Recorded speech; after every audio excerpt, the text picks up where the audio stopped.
Polynomial के बाद आ चुके हैं केमिस्ट्री लेकर। केमिस्ट्री का चैप्टर 1 जिसका नाम है केमिकल रिएक्शन एंड इक्वेशन, जो कि हम लोग का लेक्चर 1 होने वाला है, जिसके टोटल 3 लेक्चर्स होंगे। 3 लेक्चर में आपको मैं कंप्लीट ट्यूटोरियल और रिवीजन सब कुछ दे दूंगा आपको, ठीक है। तो सबसे पहले आपको मैं बता देता हूँ कि केमिकल रिएक्शन एंड इक्वेशन पढ़ने से पहले कुछ बेसिक्स आप लोग को बता देता हूँ। जैसे आपको फिजिकल चेंज पहले आप जान लीजिए, फिजिकल चेंज होता क्या है। फिजिकल चेंजेस होता क्या है? फिजिकल चेंजेस कुछ नहीं है, हलवा पूरी बस यही है। फिजिकल चेंज क्या है? ए चेंज विच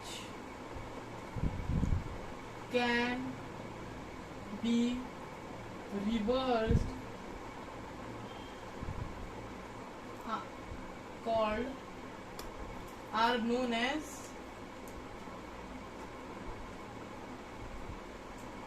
physical change। तो देखो फिजिकल चेंज होता क्या है, जो भी चेंज हम लोग उसको रिवर्स कर सकते हैं, जो भी चीज रिवर्स होता है उसका फॉर एग्जांपल मैं बता देता हूँ। एग्जाम्पल है आपका फ्रीजिंग,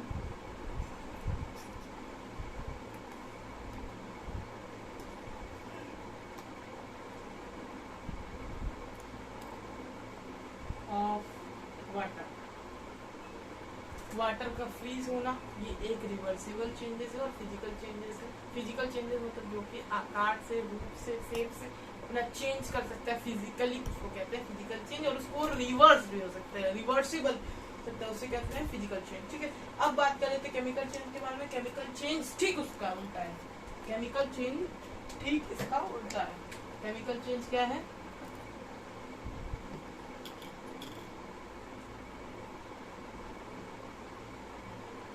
केमिकल चेंज कुछ नहीं है, ठीक इसका उल्टा है। उल्टा क्या मतलब आपको दिखेगा, the thing which can not be reversed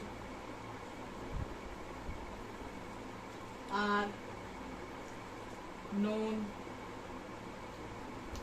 as chemical change. Chemical change physical change में आपको अंतर समझ में आ गया होगा, बस इतना ही अंतर है, जिसका शेप साइज कुछ भी चेंज ना हो और रिवर्स ना हो सके उसे कहते हैं physical change.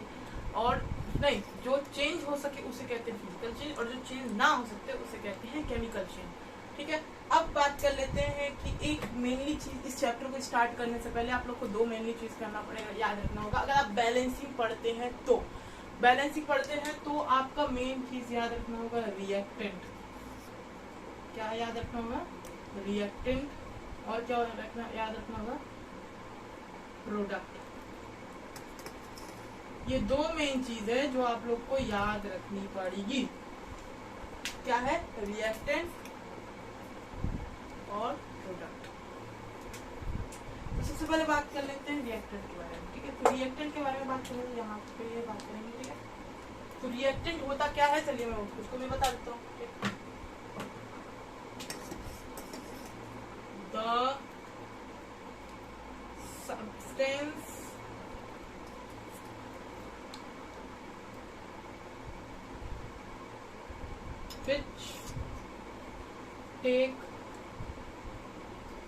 which take part in chemical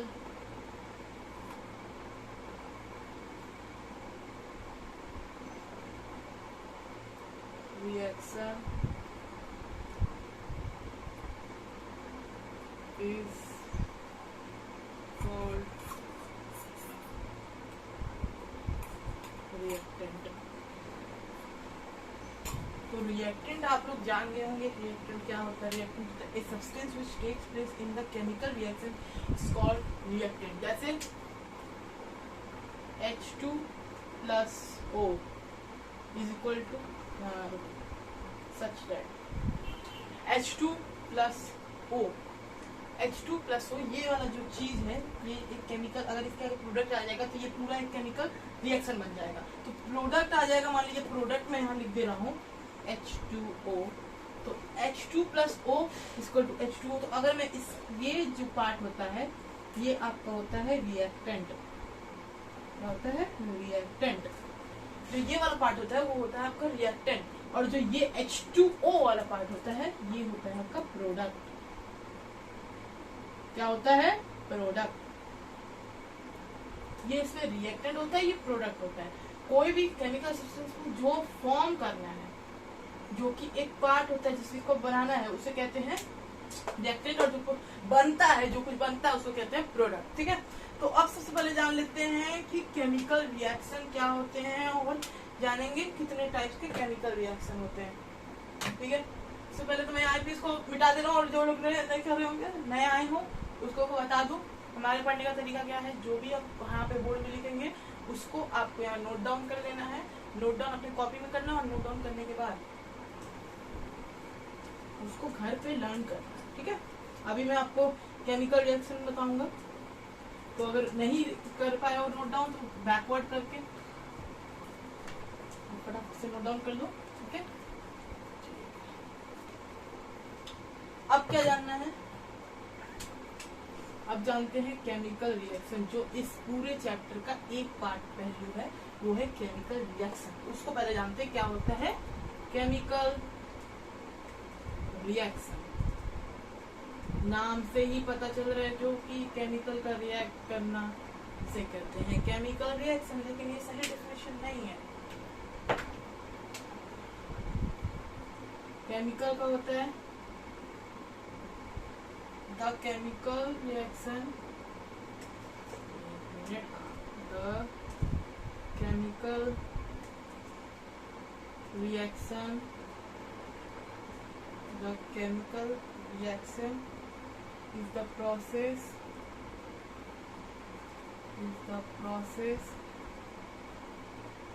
in which two or more substance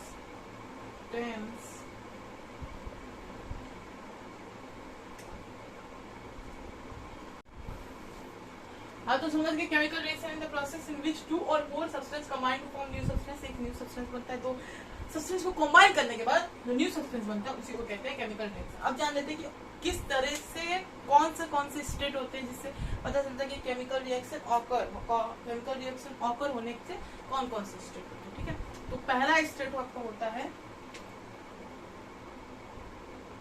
इसका एक मिनट, आपको समझ में नहीं आया, अगर समझ में आया तो बताइएगा, लेकिन मैं एक एग्जांपल यहाँ पे दे दे रहा हूँ, वही वाला पिछला वाला example H2 plus O reaction to H2O।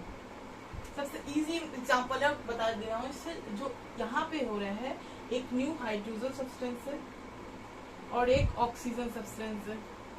Hydrogen plus oxygen क्या बनवा रहा है? वाटर। क्या बना रहा है? वाटर। तो इसमें दो न्यू सब्सटेंस है, ये एक न्यू सब्सटेंस है, ये एक न्यू सब्सटेंस है, जिसमें मिलके एक और न्यू सब्सटेंस बन रहा है। समझ में आ गया? तो सबसे पहले हम बता देते हैं आपको कौन कौन से ऑकर्स है केमिकल रिएक्शन के। तो वो जानने के लिए आप आइए यहाँ, ऑकर स्टेट कौन कौन से हो सकते हैं। तो सबसे पहला ऑकर स्टेट क्या होगा? तो सबसे पहला आपका होगा change in state. Change in state, कोई भी स्टेट का चेंज हो जाना, उसका मतलब वो केमिकल रिएक्शन होता है। ये चीज है जो होते हैं chemical reaction.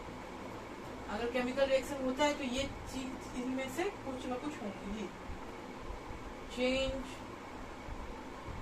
In colour, colour का चेंज हो जाना। स्टेट मतलब कोई भी फिजिकल से केमिकल हो जाना, केमिकल से फिजिकल, अपना स्टेट चेंज हो जाना। ठीक। तीसरा क्या है?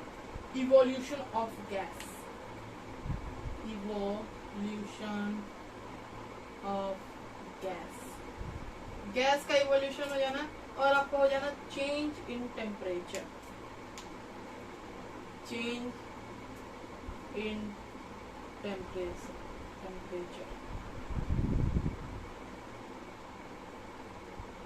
टेम्परेचर का चेंज हो जाना, स्टेट का चेंज हो जाना, कलर का चेंज हो जाना, और गैस में इवोल्यूशन होना, इवोल्यूशन ऑफ गैस हो जाना, और precipitate, formation of precipitate.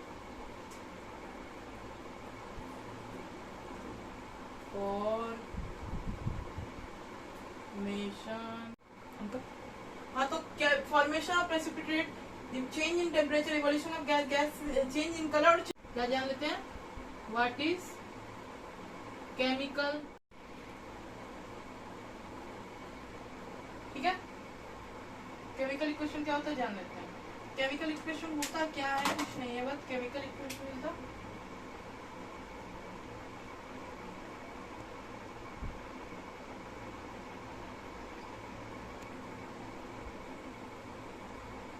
is a symbolic representation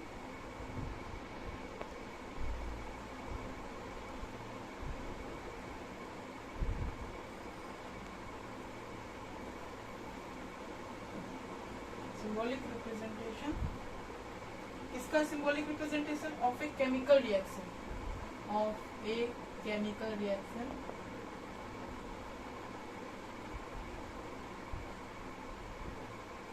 of a chemical reaction with the help of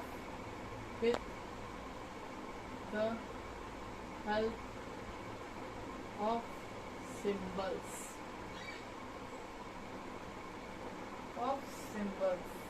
and formulas।